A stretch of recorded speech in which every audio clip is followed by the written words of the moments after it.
Sorry, we know that it is very important because as we know, it is a journey. It is a journey when the kids start school. You don't know what's going to happen. Yes, you expect them to learn this and learn that. But then how do we know that they're learning, especially when they have an IEP?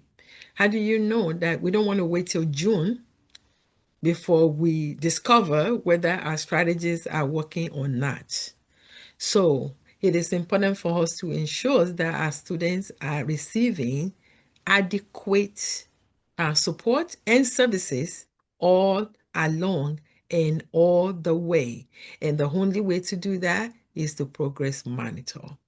It allows us to see what is it that is really working for them and what is it that is not working for them.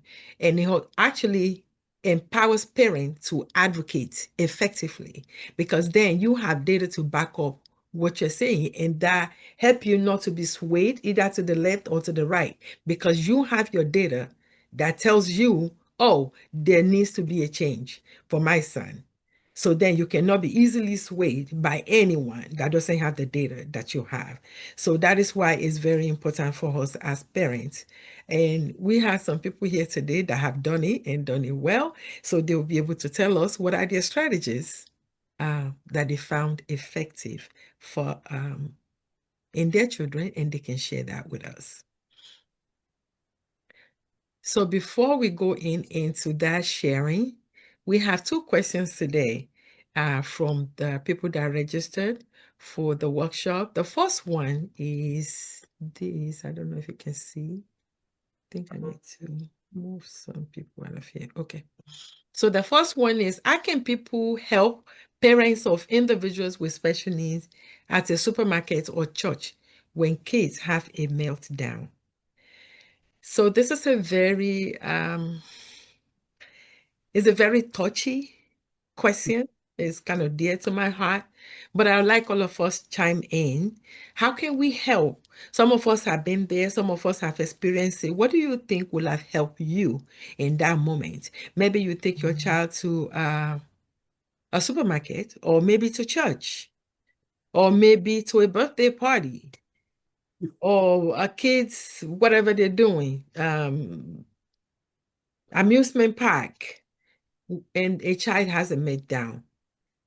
What do we think we help, or what is it that has helped you as a parent during those experiences?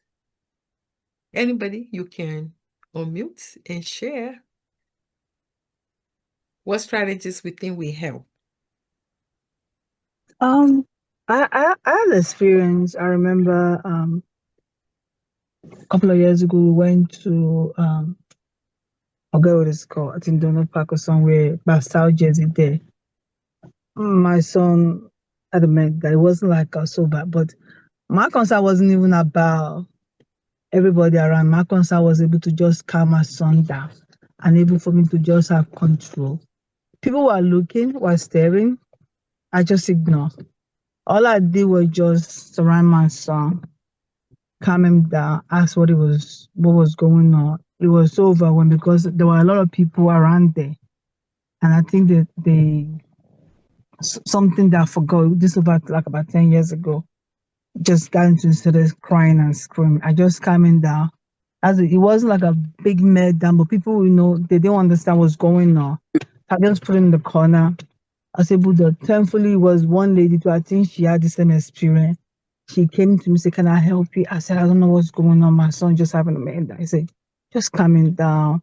I said, "What is wrong?" Hold him. So I was able to hold him so tight, just consoling, calm him down. So it wasn't that bad, but at the end of the day, I was just happy that somebody was there that really understood what I was going through. And also, at church, thank God my church has a special needs ministry. So when the kids have a situation like that, I'm one of the volunteer there too. So we take them to a sensory room to be able to calm down. So our church is just I'm thankful for my church because that's something that at the beginning when we built the church, that was something one of the reasons why the church was we have a special room, that we have a special needs ministry, that we take the kids on the spectrum, that they don't other people looking at them weird. But my church, we do understand there are some kids that just are different, that God created differently. So we have a special room for them. That they have a man that we have two rooms when we have someone that are overwhelmed, we take them to another room just to calm other people down. Mm. So as somebody that been in this kind of field for over 20 years, Mm. my concern is not people around me, just about to deal with the kids at that moment and to be able to calm the situation down and just ignore the noise around you. Mm. Thank you for sharing that. So, what do you think would have helped you at that time? What would have been a good thing that people could have done for you that would be helpful? Um, like I said, my experience at the park, what really helped me was at that moment that my son had that meltdown. Someone came to me, did not job. All she has like asked me that, do I need help? She didn't just jump in there. She asked, do you need any help? Mhm. I looked up. I said yes. I didn't even say no. I said yes because I needed help. 'Cause at that moment I was confused because I didn't know that's gonna happen because that's never happened. So I said I needed help. Okay. And that moment, I needed someone to just ask, "Do you need help?" Instead of trying to judge or what is wrong with the child. No, it's not about the child. It's about who is that. How do you need me to help you with the child Mhm. so you can be able to navigate? Instead of just like, oh, "What's wrong with the child? What's is it doing?" No, that's not the point. The point that the parent or whoever in charge of the child, how do I help you to Okay. calm the situation down? And that's at that moment. That's what I got from this stranger that helped me at that moment, and I was grateful. Thank you. Thank you for sharing. Yeah, Um, yeah, go on. go ahead, sir. I like what you said. The person came and did not just jump in and say, "Do you need help?" I think what we can do in situations like those is to relate to the parent. Mhm. Yes. And once you just stand by the parent and not criticize the parent or castigate the parent, just let the parent know, I know what you're going through. Mhm. You don't Yes. even have to say I have a child like that, or just being there with parents, relating to the parent. Yes. That is very helpful. Yes. And it is important that we just don't jump in and come across as though we know everything. No, you talk to the parents, and the parents say, I don't know, like you said, I don't know what's happening. You say, oh, yes, when my child does this, this is what I do.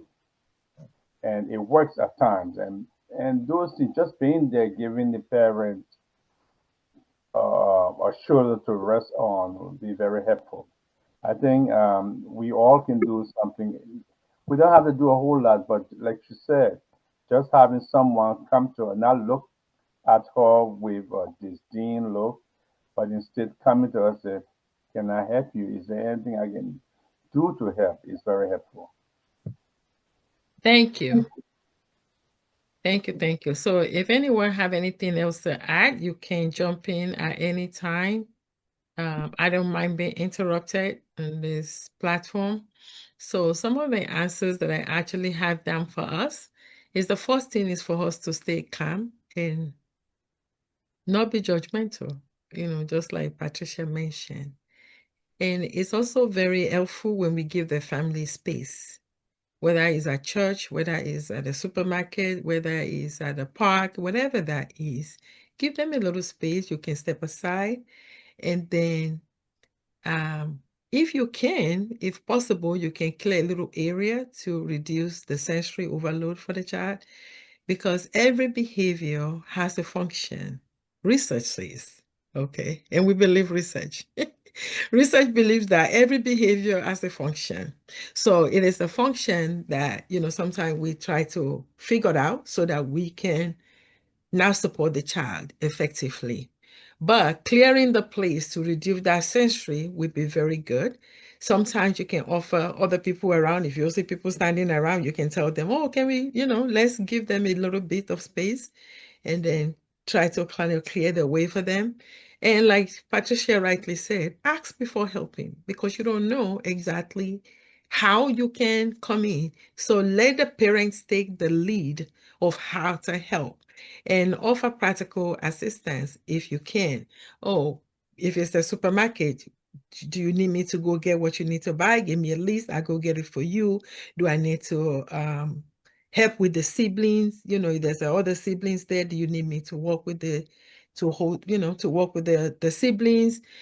However the case may be. So you want the parent to actually take the lead and protect the family's privacy. I don't know if the person that asked this question is on the line, but those are some ways that we can assist when we notice, a child having a meltdown in our presence. You can support the parents emotionally also by telling them, you're doing great. Is there anything I can do? You're doing excellently. Anything I can do to help you, and let them tell you how they would like support. Okay. Do we have anything to add? Anyone want to add something? We have one more question. And the question is, my child started biting and head banging. How can I help him? How can I? Okay. Anyone have any experience with this, biting and head banging? And how can the parents help? Anybody? I remember my child was like, what, 18 months to 2 years old. And all I noticed is we have a big, one of those TVs back in the day with legs in a case, legs in. And he would just stand in front of that TV, and I will hear pop, pop. I run right there to the living room. I'm looking at him. He's banging his head on the screen.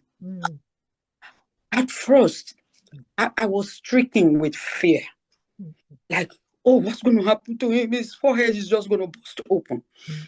So what I did, without thinking further, I picked him up right there and I pulled him to myself and I held him so tight that because he will struggle to get out of your hand to continue what he's doing. So I just hold on to him and I'm saying, God help me, because I don't know what to say. At this time, I'm crying. God help me. What can I do? So when we went to the neurologist at the time, I asked the question, what should I be doing when he's banging his head? He does it all of the time.